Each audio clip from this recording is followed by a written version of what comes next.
Bible സംഭവം നടക്കുന്ന കാലഘട്ടത്തിലെ പശ്ചാത്തലങ്ങളിൽ ഇങ്ങനെ രണ്ട് അടിമകളുണ്ടാവും. ഒരാൾ ചെരുപ്പിന്റെ വാറഴിക്കുന്ന ആളും മറ്റേ ആൾ കാല് കഴുകുന്ന ആളും. ഈ കാല് കഴുകുന്ന ആളാണ് ഏറ്റവും വിലയില്ലാത്ത അടിമ. സ്നാപയോഹന്നാൻ താന് വലിയവനല്ല എന്ന് കാണിക്കാൻ ഉപയോഗിച്ച ഉപമ അടിമകളിലെ സെക്കൻഡ് ലാസ്റ്റ് വണ്ണിന്റെ ഉപമയാണ്.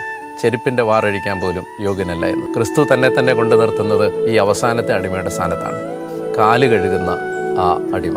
ഈ പ്രപഞ്ചം മുഴുവൻ സൃഷ്ടിച്ച ദൈവം എല്ലാം ആരിലൂടെ ഉണ്ടായോ, എല്ലാറ്റിൻ്റെ അധിപൻ ആരാണോ ആ സർവശക്തനായ ദൈവം തൻ്റെ സൃഷ്ടിയായ ഈ മണ്ണുകൊണ്ട് മനഞ്ഞുണ്ടാക്കിയ പൊടിയും കീടവും ചാരവുമായ ഈ മനുഷ്യൻ്റെ മുമ്പിൽ മുട്ടുകൾ മടക്കി അവരുടെ കാല് കഴുകുന്ന ആ എളിമയുടെ തലത്തിലേക്ക് ഇറങ്ങി വരുന്ന ആ രംഗം, ഇതാണ് യഥാർത്ഥത്തിൽ കുർബാനയുടെ മർമ്മം. ഒരു മനുഷ്യൻ തൻ്റെ എല്ലാ സാധ്യതകളും ഉപയോഗിച്ച് സ്നേഹിക്കാനാണ് വിശുദ്ധ കുർബാന ദൈവം നമുക്ക് തന്നത്.